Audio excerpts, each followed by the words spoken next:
welcome to One Girl in All the World, a Buffy the Vampire Slayer rewatch podcast where we recap each episode in order and discuss. I'm Ashley, Buffy superfan.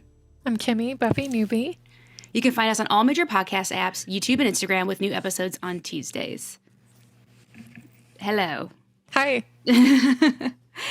What did you think of the puppet show off, first impressions? It was interesting.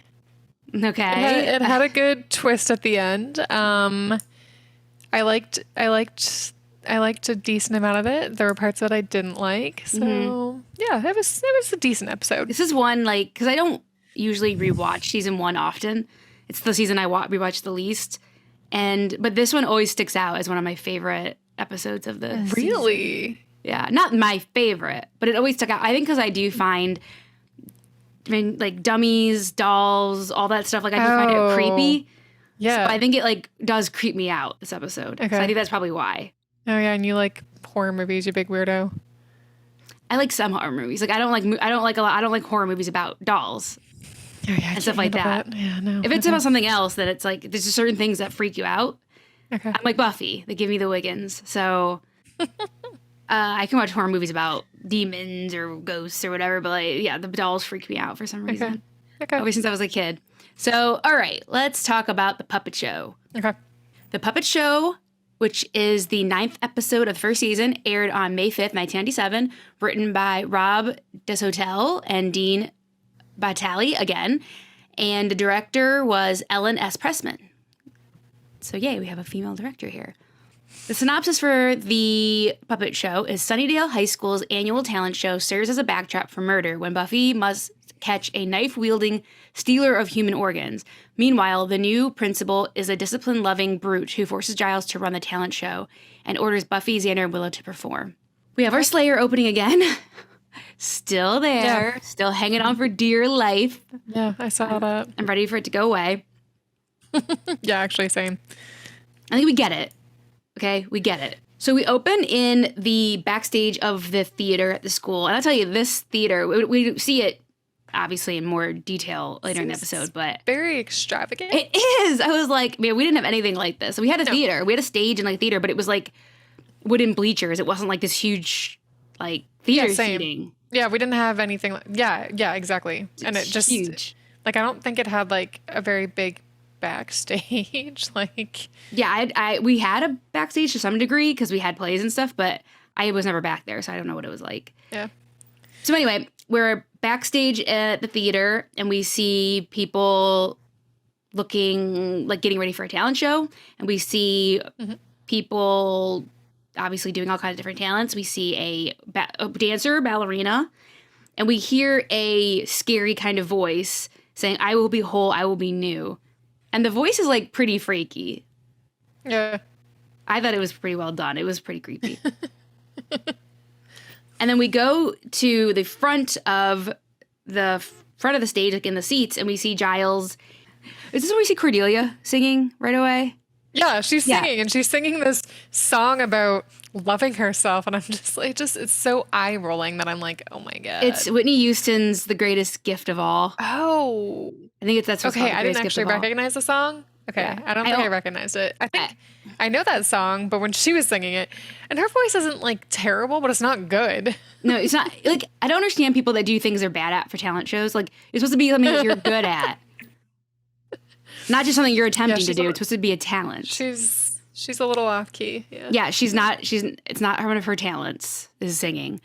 So she's singing. Yeah, and you said, poor Giles looks like he needs to be put out of his misery. Yeah, Giles is watching from the seats, and they're basically kind of rehearsing or trying out, maybe even at this point. But it's early in the talent show production, and he is. Yeah, he isn't. Looks like he's in pain for sure. He really does. Yeah, and when he stops her, he's like, okay. She's like, but I didn't get to do the part with the sparklers. Buffy, Willow, and Xander come in, and they're kind of automatically making fun of him, ha, you have to do this. And Giles said that Principal Snyder, who is the new principal, he said our new Führer. Oh, I messed up. That's funny. Another Nazi reference. God. Too, in this first season, that Principal Snyder thought he should have more interaction with the kids. And he said, I became a librarian, so I wouldn't have to have interaction with the kids because the kids don't want to come to the library. They don't like books. So that was his whole point, to not connect. This was part of my master plan. So because of that, Principal Snyder is putting Giles in charge of the talent show. Just as a reminder, Principal Snyder is the new principal after Principal Flutie got eaten in the pack. So now they have a new principal. And we will meet him in a minute, but he could not be more different than Principal Flutie, for sure. Very different. Yeah. Yeah. So Buffy, Willow, and Xander are just kind of really enjoying Giles' discomfort, and they, are just saying they can't wait to watch it and laugh and mock everyone. And I like Buffy says, oh no, I'm just going to, he said, you could be in it or you could at least help. She goes, no, I'm going to take on your role and watch.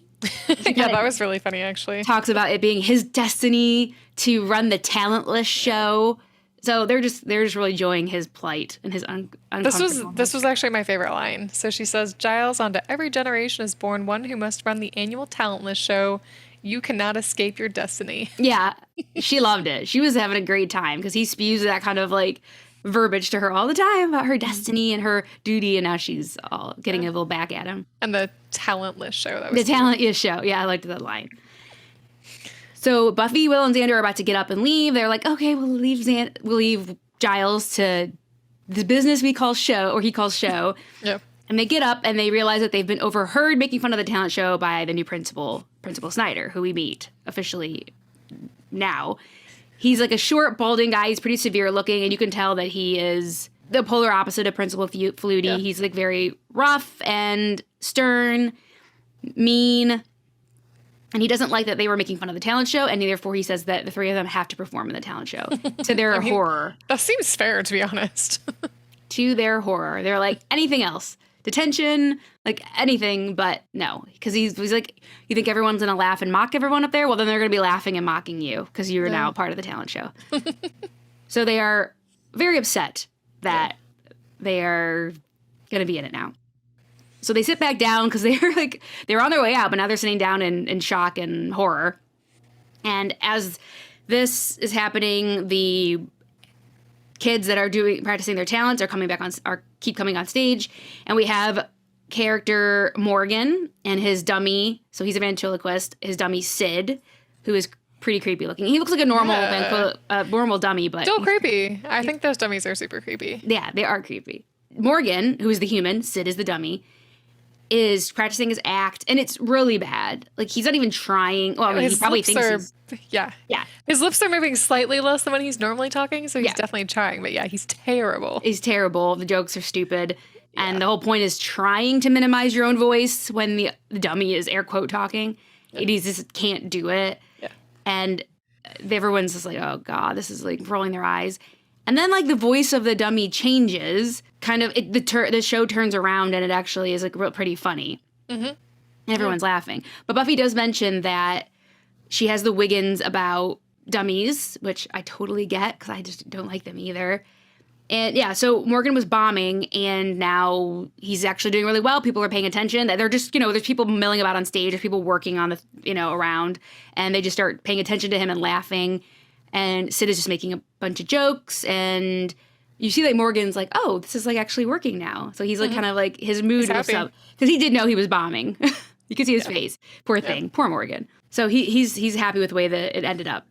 In the locker room, we see the girl that was in the very first scene that she was the ballerina, the dancer, is changing, and she kind of like hears something in the locker room. This locker room is someone's always like, who's there?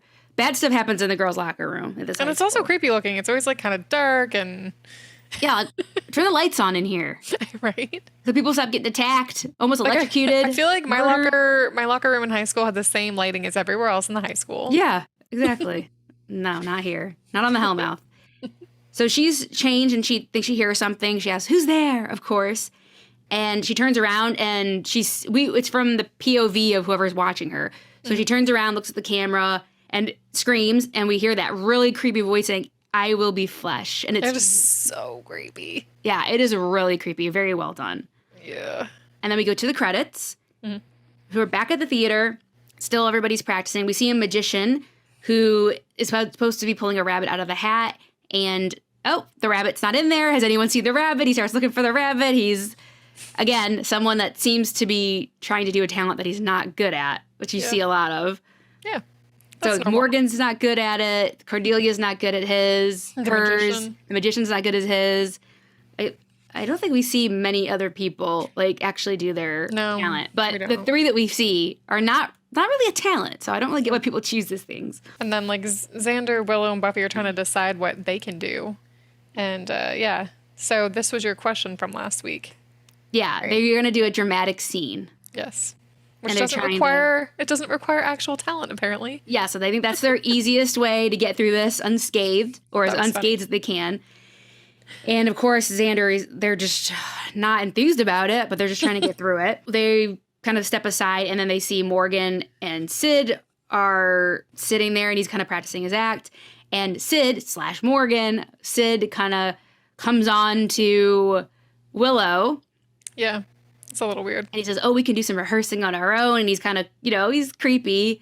And in like a sexual way, not like in a scary way. Exactly, in a sexual way. Flirting with them, kind of, and coming on to them. And Xander's like, hey, I kind of thought that was cute. He's like, I talk to my girlfriends like that. It was kind of sweet. But you didn't hear that much from Xander. So I did enjoy that. And I like when he said, I don't like Sid's like horny thing. No, I don't either. It's gross. I don't. But I can't help that my favorite line was, once you go wood, nothing's as good. I can't help it. I just laugh every time. Once you go wood, nothing's as good. I just... I don't like his whole horny shtick, but I did like that line. It was my favorite line, and okay. I'm not proud of myself. And Buffy's like, okay, enough's enough. Unless you want your prop to turn into a Duraframe log. I like she's that. Like, okay. And then I love when Sid and Morgan look at each other like, oh, shit. Yeah. This girl's going to fuck us up if we're not careful. I love when they look at each other like, oh, we crossed the line here. I love that. Yeah, that was a good touch. Yeah. Oh, man. We see Principal Snyder and Giles walking kind of through the seats, taking a little walk and talk. And Snyder's talking about he loves discipline, and he is nothing like Principal Flutie, because Principal Flutie was all about like the touching and the feeling and the... Sunnydale has touched and felt the last time. Yeah, no more.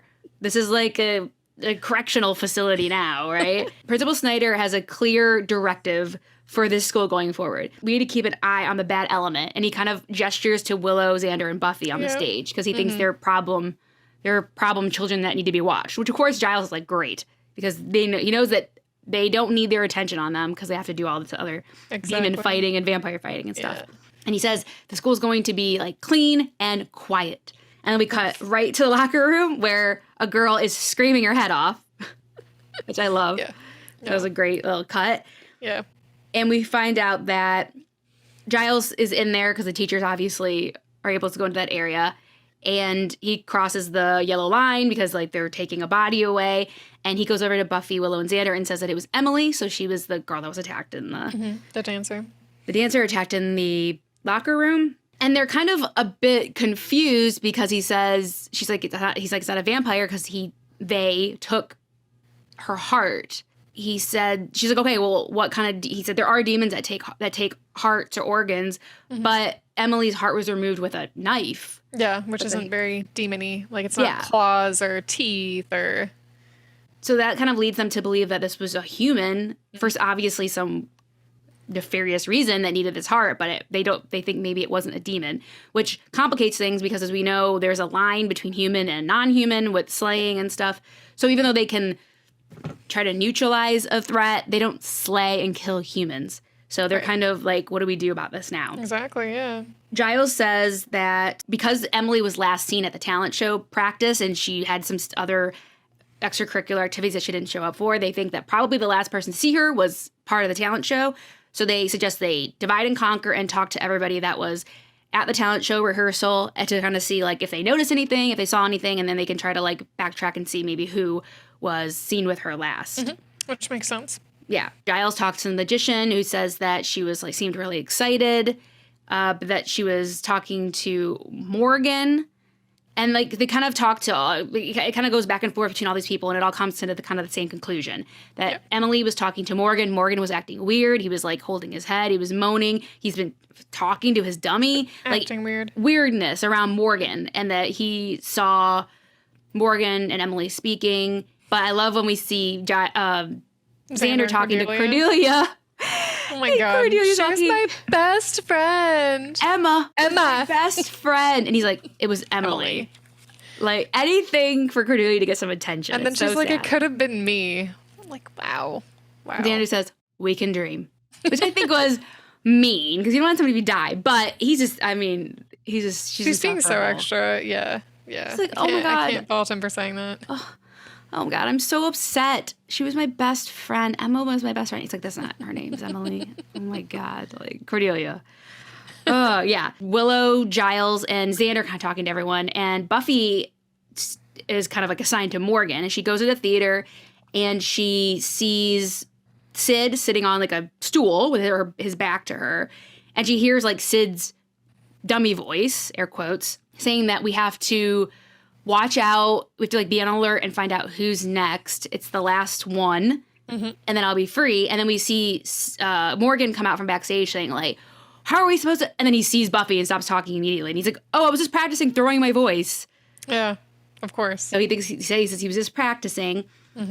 And Buffy asks if you noticed anything weird about Emily yesterday. He said, "No, me and Sid were practicing." And she kind of just keeps pressing him. And he kind of grabs his head. He seems like he has a headache.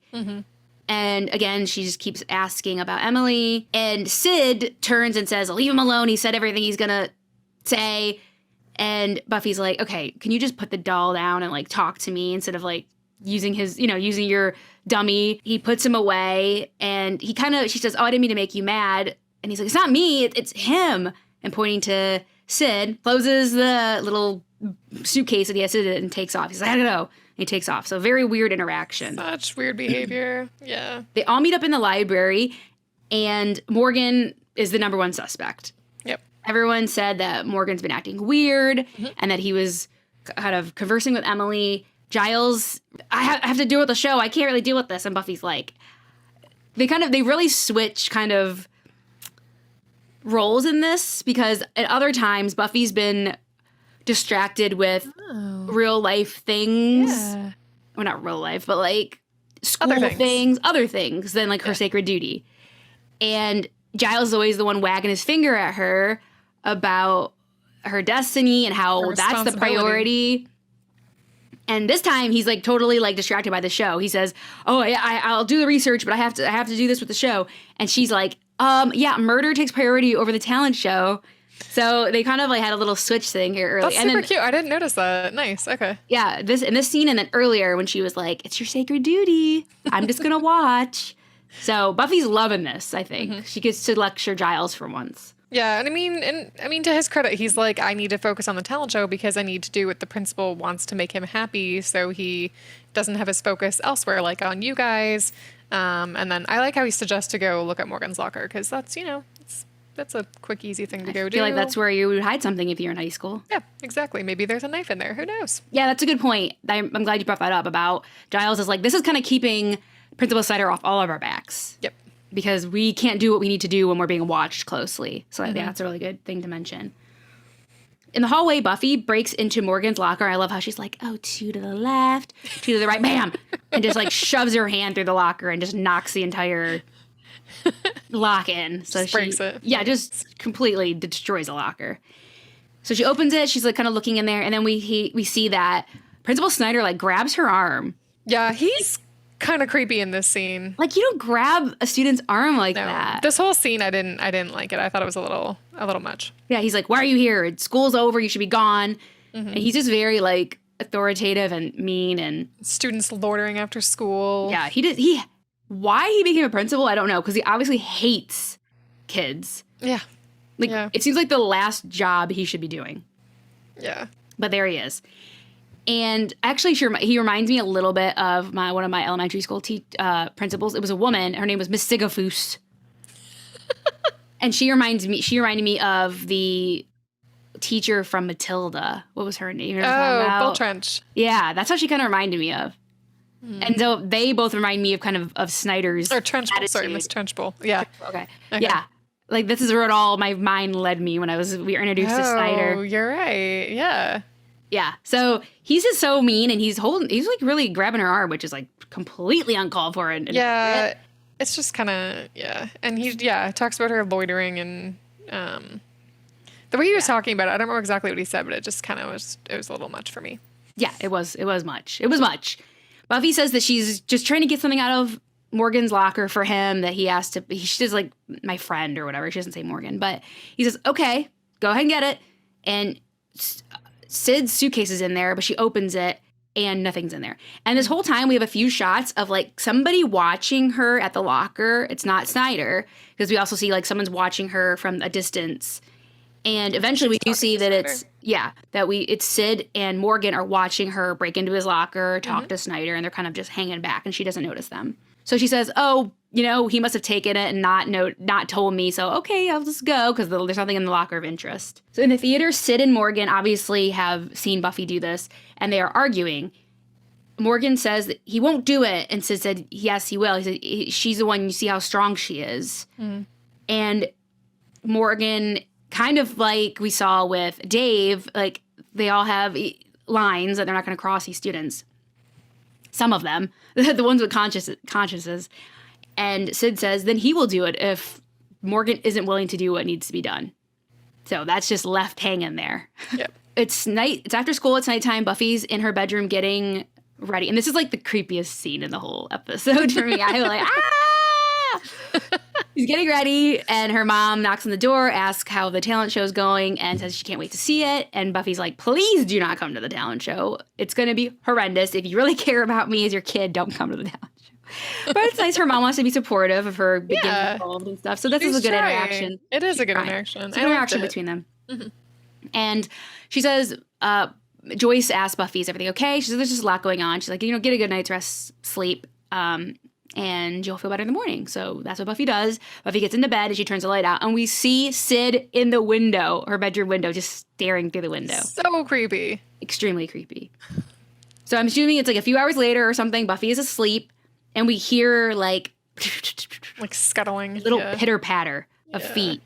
And Buffy sits up in bed and looks over, and it's very dark and it's quick. So we kind of see, and the point is she's kind of sees something in her bed, and she's like, ah, she like hits it, and then we hear like another little pitter patter, runs away, and she starts screaming, and her mom comes in, and she's like, something's in the bed, and her mom pulls back the covers, there's nothing there. They turn the lights on. Nightmare. Her mom suggests it might have been a nightmare, and Buffy's like, yeah, I guess so, like, sorry, like, she's all discombobulated, and like it is when you wake up suddenly when you're fully asleep. Yep. And Joyce says, it's okay, but you shouldn't go to bed with the window open, and leaves. And Buffy's like, I didn't go to bed with the window open. Yeah, that's She's creepy. Convinced now that it wasn't a dream, something was in her room. Yep. Bah! It was dead. So scary. In the theater, the next morning, we see the magician failing again, and he is trying to do like the disappearing box thing where a girl goes into a box and turns it around and opens it, and she's gone, but she's still there. And he says, you're supposed to leave. So he's really struggling with his act. Yep. Buffy is walking in, and Giles says, oh man, you don't look great. What happened? And Willow and Xander are also there. And she says, I think Sid was in my room last night. And they totally brush her off because they know that she's scared. I I was disappointed by this scene, just how she's not the type of person to just conjure something in her head or overreact, and they know this about her. So for them to just brush it off, and like Xander's like, oh, a cat pounces, and like a cat can get through a window and all these things. And she's like, yeah, it wasn't a cat. And just the way they talked to her about it, I found that a little frustrating. Mm-hmm. And another thing before Buffy comes in, I want to mention when Cordelia is really upset about the placement of her song in like the lineup. And Giles is trying to explain to her, and she keeps fighting him. And he says, your hair. And she's like, something wrong with my hair? And the way she's like touching her hair, she's like, oh my God. And she just runs off. And Giles says, Oh, Xander was right. It worked like a charm. So he just like made her think something was wrong with her hair, and she just left him alone and took off. I just thought that was so really funny. It was funny. So fast forward now to when Buffy is sitting with them, and yeah, they completely dismiss her. Yeah. Like, I'm not just any like crazy person. I'm the Slayer. Like I know something was in my room last night. I know it was Sid. It was Sid alone. It wasn't Morgan because she asked where Morgan is. Yeah. And it wasn't a cat. It wasn't a cat. And they say, you know what, you are scared of dummies, and you said you probably just had a nightmare and all this. And she's like, no, guys, I know what I saw. Exactly. She really wants to talk to Morgan alone without Sid, because Sid is they're always together. So she thinks something is definitely up, and she wants to talk to Morgan without Sid there. Giles says he has been doing research, and he found information about a Brotherhood of Seven, which is a group of 7 demons that take the form of young humans. And every 7 years, they have to harvest a heart and a brain to kind of renew their human form for the next 7 years. So every 7 years they emerge, have to kill at least, 2 people to get whatever they need, and then they can live amongst humans for another 7 years. So they're kind of leaning that maybe Morgan, because even though they think Sid is just Sid, he's just a dummy, they still think Morgan is connected to Emily's death. So they think that Morgan could be this kind of demon. Mm-hmm. But they're saying, one of the things they said, there's how demons grow stronger. And now that he's already harvested one of these organs, but Morgan seems to be getting weaker every day. So that's kind of interesting. They're not really sure about that. Things aren't adding up perfectly, but they're going on the best information they have, or the best hunches they have. Sense. Yeah. And we do see Morgan sitting further away in the auditorium or in the theater, kind of like rubbing his head and stuff. And they said that, he looks weak. Good. Yeah, he looks weaker. In the classroom, I think it's a history class, if I remember correctly. But right before we get to like what happens, I didn't notice this at first, but I read it online and I went back and watched it on my last rewatch. So right in the beginning of the shot, we see Willow sitting in the front of the classroom. And it pans past her pretty quickly, because I was like, Willow's in there? I don't remember her in the classroom. But she's holding that troll pen or pencil that Buffy dropped to distract Amy to get the hair. Oh. Remember that? How she's like, oops. That's so funny. I totally Yeah, because it's like so... Yeah, it was like it had a troll on top with the fuzzy hair and everything. Cute. Nice. So now Willow's using it in that classroom, but it's very quick, so you have to like watch, because I missed it the first 2 times. It's like an Easter egg. Yeah, it's a little Easter egg. Okay. So we just pan past Willow. She's just in the front doing her thing, doing her smart girl thing. And Buffy's in the back, and Morgan and Sid are kind of sitting in the middle. Weirdly, Sid is sitting on Morgan's lap during class. It's so weird. Why would he bring his dummy to class? I don't know. You think everybody would be like, what are you doing? But no, everybody seems to just make it like it's normal. Totes normal. It's Sunnydale High, I guess. But this isn't the weirdest thing I'll even see today, let alone like ever. And Buffy is kind of looking at the back of Sid's head. She's just like, oh, I know you were up to something. I know you were in my room. She's just thinking it. She's just looking at him like creeped out. And then his head turns and looks at her. And so Morgan's looking, he's paying attention to the class. Yeah. And his head just turns around and looks at her. And Cordelia's like, ooh, looks like someone has the hots for you. You 2 freaks together. But Buffy doesn't even pay her any mind, because Buffy's too freaked out to deal with Cordelia's nonsense. The teacher calls on Morgan, and he kind of wasn't paying attention. And Sid starts talking and making jokes and saying like, oh, he's got other things on his mind. And the teacher's getting annoyed and takes Sid from him and says, you'll get it back after school, puts him in a cupboard. And then Sid keeps talking, and she starts getting really mad at Morgan, like, cut it out. Mm-hmm. Says he's messing around too much. Yeah. And so now Sid has been put in this, separated from Morgan, and been put in this cupboard in the teacher's classroom. After the class, we're still in the classroom, but it's later after school, and Morgan comes in to get Sid. And the teacher expresses some concern for him, asking if everything's okay at school and at home, because he is like a very good student, and he doesn't seem himself. He was like distracted in class, so the teacher's concerned. Yeah, the teacher's concerned, and he kind of snaps at her, just kind of have Sid back. And she's like, okay. And she opens the cupboard, and Sid is gone. Yeah. And Morgan is upset. He's like distressed that Sid is not there. He said he knew I would come back for him. And he didn't wait.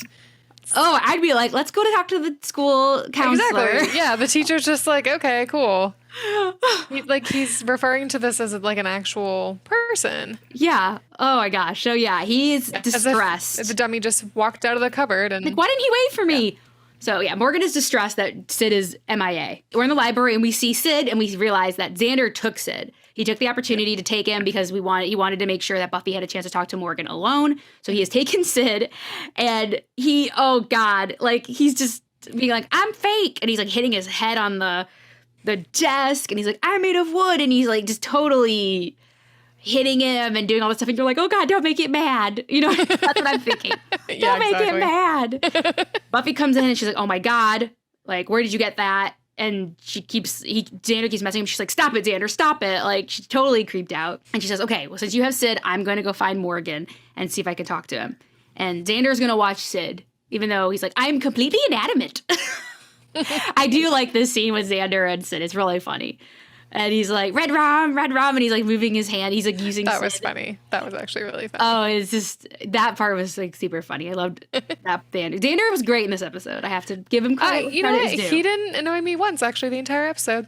Yeah. I liked his like protectiveness of Willow and Buffy, and his like, he was funny. He was funny in this episode. Yep. So, okay. I'll give Xander credit where credit is due. Willow and Giles said they have their research to do. They are going to research in the stacks on reanimation theory and Orgus harvesting. So they go out, everybody has their job to do, and Willow and Giles go back into the stacks. In the theater, Buffy is kind of looking backstage. It's dark. It's dark. Always. Of course. And again, this crazy elaborate backstage. Like, how big is this thing? Come on. Yeah. Like, they must have some good school taxes in Sunnydale. So Buffy is kind of like wandering through this like maze of backstage looking for Morgan, and Snyder comes upon her, Principal Snyder, and warns her that she shouldn't be out here. Like, a girl like you shouldn't be out here wandering around. You know, students are being murdered. And Buffy's like, I can take care of myself. Yeah, again, this is like a creepy scene. Like, this older man coming up to her and being like, it's not safe for you to be alone. Like, super creepy. Like, why is he being like this? Yeah, and she kind of just... It's like, I can take care of myself. I'm looking for Morgan. Have you seen him? He's just kind of warning her about being alone back there. Yeah. In the library, Willow finds a text about reanimation theory where she says that a dollar mannequin that already has like consciousness through some like magical means or something, sometimes they will get human organs so that they can become human. They are like, that could work with Sid. Yeah. That could work. And they're kind of talking about it while we go to Xander, who is further in the front of the library at the table. He's just messing with, I don't know, homework or research. And we see him like pass by Sid. And when he leaves, Sid is gone. Sid has disappeared. And Xander doesn't notice this first. But when he does, he's like, ah, he screams. Willow and Giles come running out from the stacks. They're like, what happened? And he's standing on the table. Yeah, because he's scared. Like, where's this little demon beast that just got loose? Sid's gone. And I loved the reaction of Giles. He's like, oh, and he drops his book. And like ah! like there's a huge, like, spider or something, you know? Like, people are like, ah! And they both, like, look at the ground. I loved the reaction of them. That was cute, so funny. And then we go backstage, and Buffy's wandering. Yeah, she's still wandering. It's still dark. Days, for weeks, she's been wandering backstage. We don't know. Like, she's like lost in a forest. And she bumps into something, almost trips over something, and we see that it's Morgan. It's a body. Okay. We don't see his head. And she says, Morgan. And she looks like she's like more upset about this dead body than usual of her students. Yeah. I think it's probably because she says the demon got his brain. So obviously she's seen like somebody with their head cut, like scalp cut off and the brain's missing. So that's probably pretty traumatic, even for a Slayer. That's very creepy. Yeah. Even for a Slayer. She's backing up and she's like, oh no, like the demon now has their second organ. And a chandelier, I guess a prop, like a really heavy prop. Yeah, right. Chandelier falls from the ceiling and like hits Buffy and like lands on top of her. Pins her down, yeah. Buffy's struggling under the chandelier and she hears like, again, the little scuttling patter. And you see, it's like up in the catwalk. You see like a little like something running across and oh my God. That's the part that just killed me. Oh, it's so scary. And she's like, oh God, something's up there. And she's struggling to get out. She's like, whatever you are, I'm gonna hurt you really bad. Just give me a minute.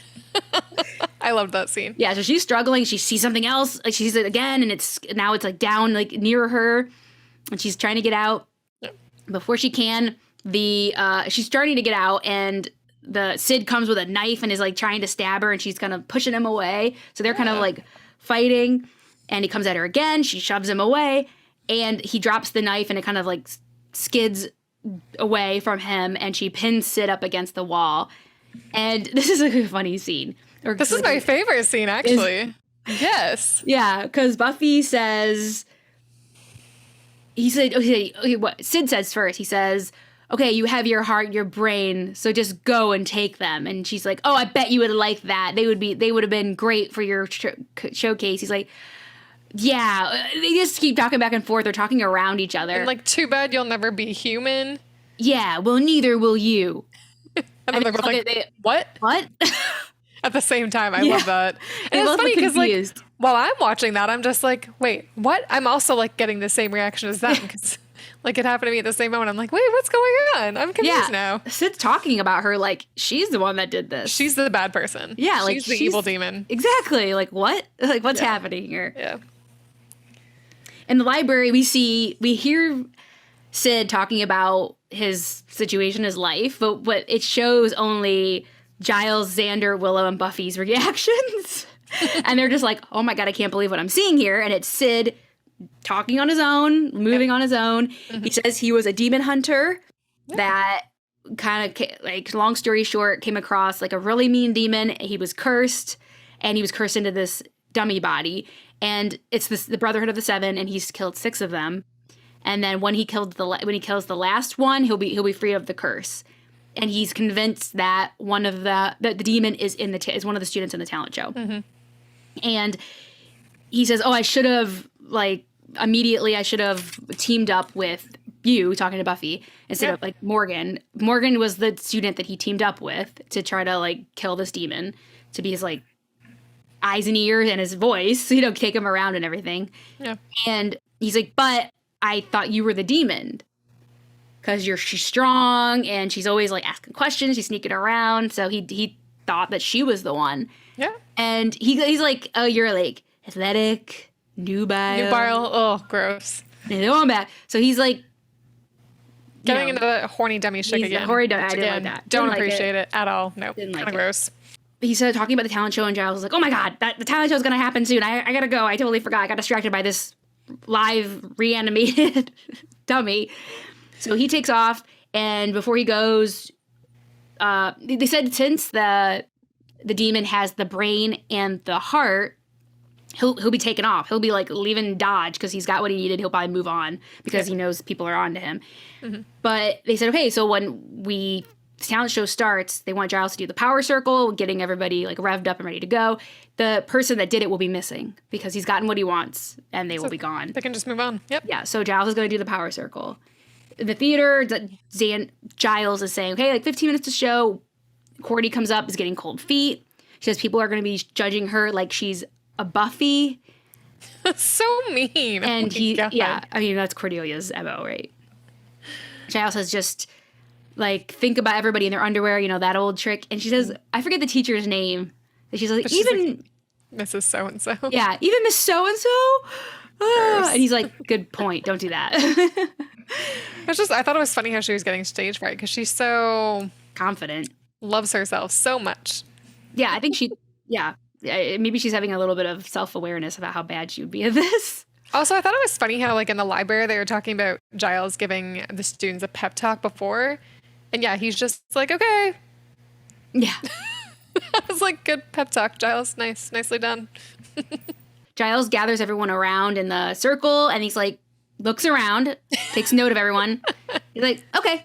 And then you hear someone say, that's it? Yeah, exactly. And they're like, okay. Funny. And they all just go. Buffy and Sid are sitting up in the catwalk. And he's like, well, how are you involved in this? Like, why are you involved? And she says she's the Slayer. He's like, you're the Slayer? He says how he knew a Slayer in the 30s, a Korean chick who he basically had an affair with when he was human still. He's like, hey, I was human. And like, I was a guy. She says, when you say you're going to be free when the curse is lifted, I mean, he basically is going to die because his human body is gone. So he's going to be released, but he's going to die. And he says, I've lived a lot longer than a lot of demon hunters and a lot of Slayers. So I'm okay with it. I'm okay with it. But if you want to comfort me, and he like puts his little wooden paw on her leg, and she's like, oh, okay, so this horny thing isn't an act. And he's like, nope. And she's ew. And it is ew. It was so gross. Yeah, I wasn't a fan. Yeah, so then that's when Giles brings everybody on stage because Buffy and Sid are watching. They're also looking to see who it is. Yeah.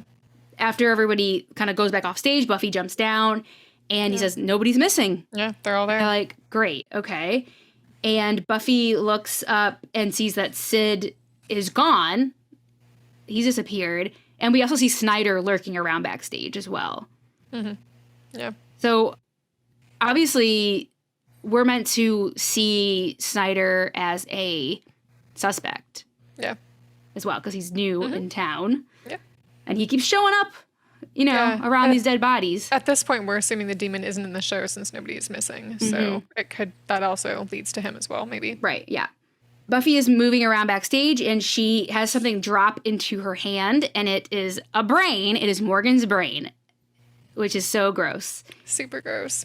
And in the library, she says she's never going to stop washing her hands, and they just don't know why his brain was rejected, discarded. And so they look up Willow hacks, as usual, into Morgan's file.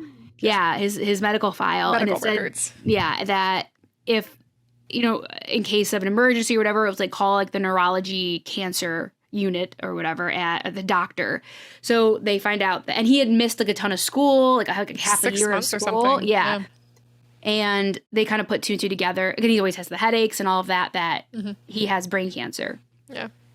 So they figure out that the reason it's not a healthy brain. So we know like the demon probably is still around now. They probably are in the talent show because now they still need to stick around for a healthy, smart brain. And immediately they think that it's going to be Willow. Yeah. Because she's smart. Also a super smart person. So they're like, okay, we just keep you with us. He can't get what he needs, and time will run out, basically. In the theater, the magician wants to help Giles, and he's basically talking about counterweights and all this stuff, like talking all like stuff I don't even understand. No idea Giles what is trying to help him with his act, and he's like, oh well, my assistant bailed on me. Like, can you help me? Like, and he puts him down on the. It's supposed guillotine. To be like a fake guillotine. Yeah, guillotine. Yeah. And Giles is like, okay, and it's like the way it's lined up, it's like on his forehead instead of his neck. Yeah. And Giles does point this out. He's like, oh no, this is just be like your brains are just gonna fall out. And he's like, he gets strapped in, and we see the magician, whose name is Mark, also padlock the thing over his head, so he's like totally like trapped. Can't move. And he's like, but not really, right, Mark? Like, it's a trick. And he's like, yeah. And then Giles starts like getting nervous. He's like, Mark? And he's like kind of realizing that this is bad. Yep. This is a bad thing. Back in the library, they realize that the demon's probably still in the show, and that they're like, oh, well, Giles is with all of them right now, so the demon's there. And Xander's like, Giles can handle himself. He's smart. And they're like, oh, God, it's Giles they're going to go. He's going to go after. Yeah. So they run out of the library to try to save Giles, who was already in dire straits. We go back to Giles in the theater, and Mark, the magician, starts hacking away at the rope holding the blade. Oh my God. And so it's like fraying and it's like moving down, and Giles starts like, now he's freaking out. He knows what's happening now, that he is definitely gonna try to get his head chopped off, or his brain. I will say for this episode, I definitely felt more suspenseful than any other episode. I was just like, holy crap, watching this scene. Yeah. And I don't know why he didn't just, because he like pulls the rope, ties it, and then start hacking it. I don't know why he just didn't have to undo it and then let go, because it would have been suspense. It was suspense for me. Very quick. Right? Like as it's like a few threads left on the rope, Buffy tackles Mark, and it does snap, but Xander reaches it just in time and pulls it back down. Way to go, Xander. He saves Giles' the day. life. Yeah. Willow runs over and can't get Giles out of the contraption, so she has the axe and starts hacking away at the padlock. Mm-hmm. So, they're just and Buffy's fighting Mark. So everyone's just like suspended. Who knows what's going to happen at this point? Mm-hmm. They're all trying to do their own thing. Buffy fights Mark into his. Oh, we also see. Sorry, I'm going to mention. But when Mark is hacking away at the rope, we also see that his sleeve goes up a bit, and we see like green kind of scales. So then we know like he's the demon and he is running out of time. Like he is starting to change. Yep. And when Buffy punches him, he looks back at her and his like cheek is all like become scaly. Yeah. And she's like, ew. She's grossed out. And she's fighting him. She kicks him into his like disappearing box that he was trying to work with earlier. How do you lock this thing? How do you lock the thing? And then he bursts out of it full demon. Yep. Pretty freaky looking, like Super green, gross. scaly, like a big lizard kind of. Yeah. So she's fighting him. He's pretty strong. Eventually, Willow gets Giles out of the contraption and she kicks Mark and he falls onto it. And his head perfectly goes where it needs to and tells Xander to let go of the rope, and Mark's scalp, top part of his head is chopped off. Yeah. Just in the nick of time. So it's really, obviously they all react like, ew, because this guy's head just got, demon head got cut off. And Sid, I forgot to mention that when Buffy was fighting Mark, at one point Sid jumps on his back and is like, I found you! And he starts stabbing him with his little knife. But he can't really do much. Yeah. That's kind of why he needed a human helper, because he is limited physically by being a dummy. Yeah.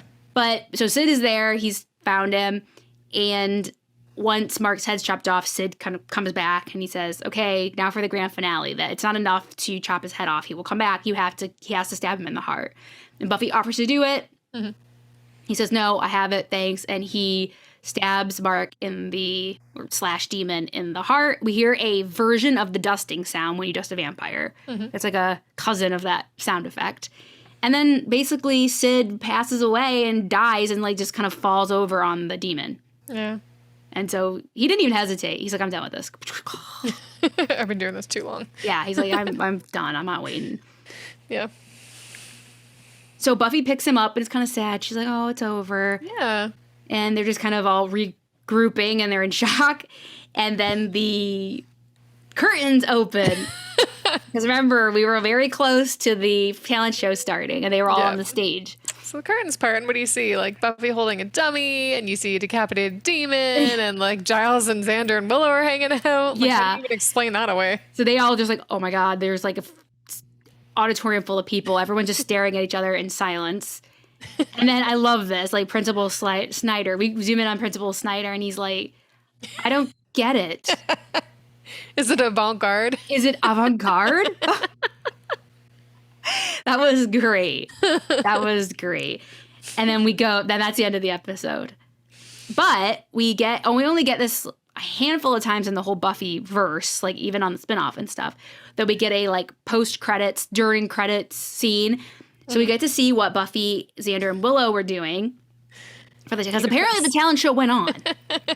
The show must go on. They did a scene from Oedipus Rex. Yep, they did. Buffy was Jocasta.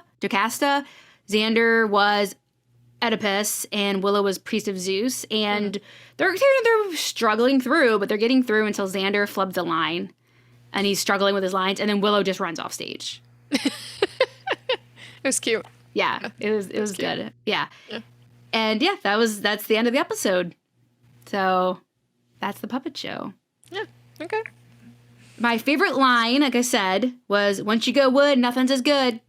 Even though I hated the whole horny Sid thing, but I know that's part of it, but that was just too funny. I'll be proud of you for liking that line. Yeah, I just couldn't resist. What was your favorite scene? Not proud of myself.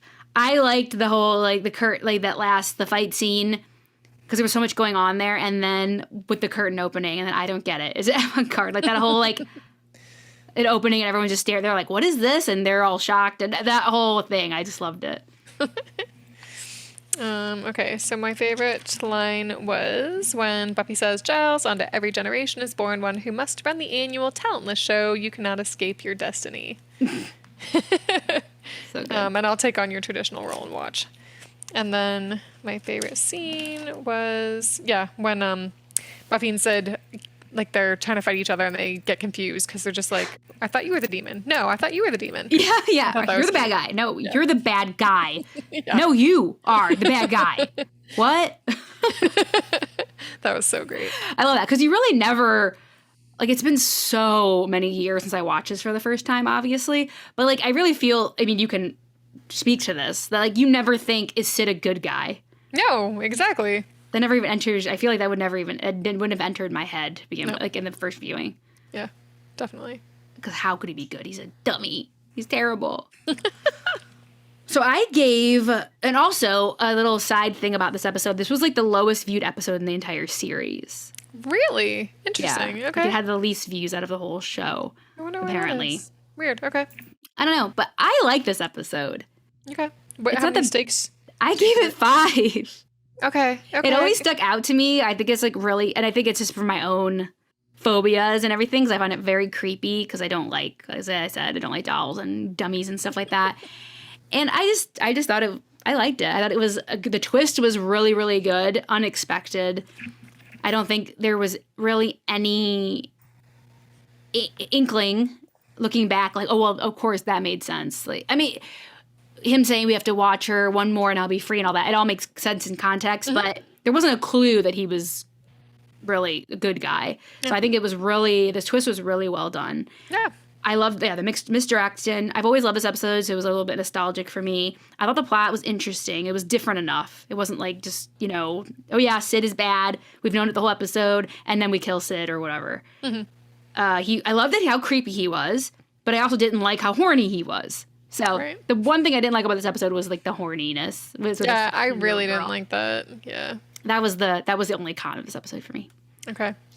I gave it a 4 out of 5. I thought it was overall pretty good episode. I did like the twist, how the dummy ended up being a good guy. That was kind of good. I didn't like the horny dummy shtick, especially since he did turn out to be a good guy. That just made it worse for me. And then just the principal was just super weird. Like, he was just weird. Yeah, so that's. And I also, again, I will add that Xander was an ass. Was not an ass. I was starting to say an asset. An asset. Usually he is an ass, but yeah, Xander was just like added to this episode in a really good way. I thought he was just great. He had like a lot of funny lines. I liked the way he protected Willow and Buffy. So that added to it. He can add and not subtract, and I think he added in this episode. Okay, that's fair. Yeah, because usually I'm like, oh. He was on his best behavior in this episode. So your question for the next episode. So the next episode is called Nightmares. Buffy has plans with a very important person. An important person to her that we haven't met yet. Oh. She has, but we haven't. Who is it? I was going to say Angel until you said someone we haven't met yet. If it's someone that's really important that we haven't met yet, I'm going to say it probably is a family member. Toss up between dad and some sort of step sibling. I'm going to say her dad. Okay. Okay. Poker face. You have a very good poker face. I'm working on it.